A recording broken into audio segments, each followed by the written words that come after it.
An incredibly difficult day for Priti Patel. Really, this is the one thing that she did not want to happen upon becoming Home Secretary. Over the last 2 years, the number of migrants travelling across the Channel has risen by tenfold. And of course, the largest number of deaths in the Channel ever.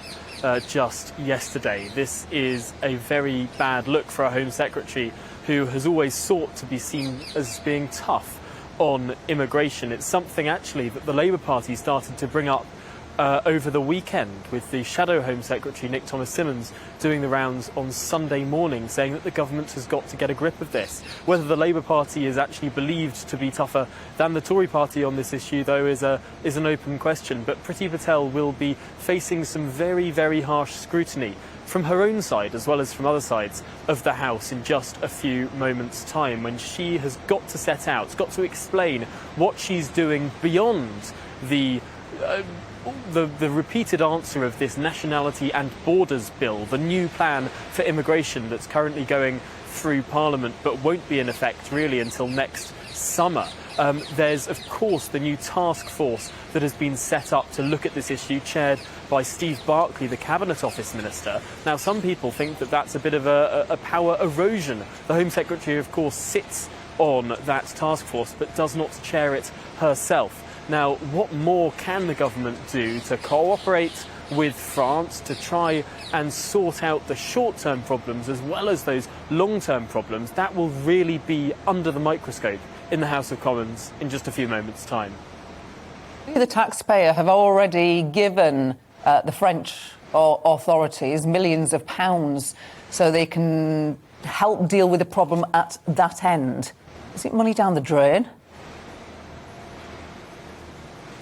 Well, the French would say that they have been putting on patrols, that they have been trying to stop departures from the beaches, and what's happened over the last year or so is that the departures that used to come from Calais have moved further and further north to places that are actually a much longer distance from the United Kingdom but are less frequently patrolled. And so the United Kingdom has every few months given a few more tens of millions of pounds to the French to try and expand those patrols. But ultimately, the number of people trying to seek asylum has grown and grown, and of course a proportionate percentage are getting through at a higher rate as well. Naturally, as you'd expect, the UK has criticised to some extent the French for not being as vigilant as they would like, but the French, of course, are insisting that they don't want to be seen to be encouraging this sort of behaviour as well. There are many people, particularly we've heard from the Mayor of Calais in the last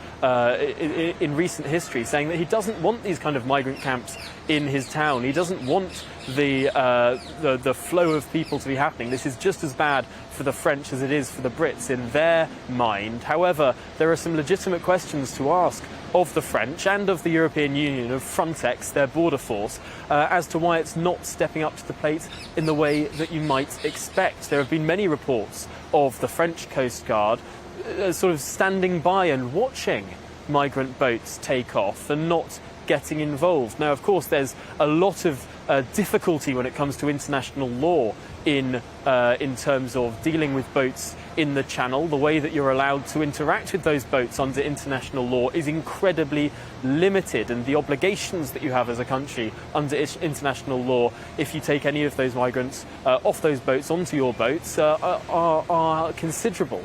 So the question is, to what extent will this government be able to stand up to international law, to maybe push back against international law, as of course Australia did in the last decade?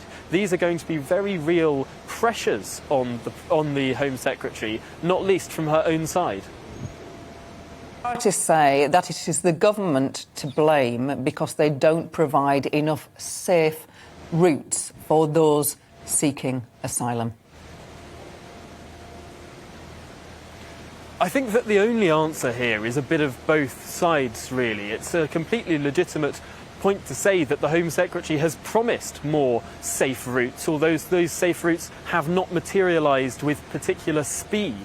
But also, it's true to say that the gangs that are people trafficking in migrants, the criminal gangs that are people trafficking in migrants, need strong deterrence. Now, the Nationality and Borders Bill was originally marketed as a sort of two-pincered approach. Number one, you make it very, very hard to come to the United Kingdom. You close down those illegal routes, you deter those illegal routes, and you go after those criminal gangs. But also, you make sure that there's legal processing where those legitimate asylum seekers can go through non-illegal means to get to the UK. Now, it is a legitimate question that has not materialised.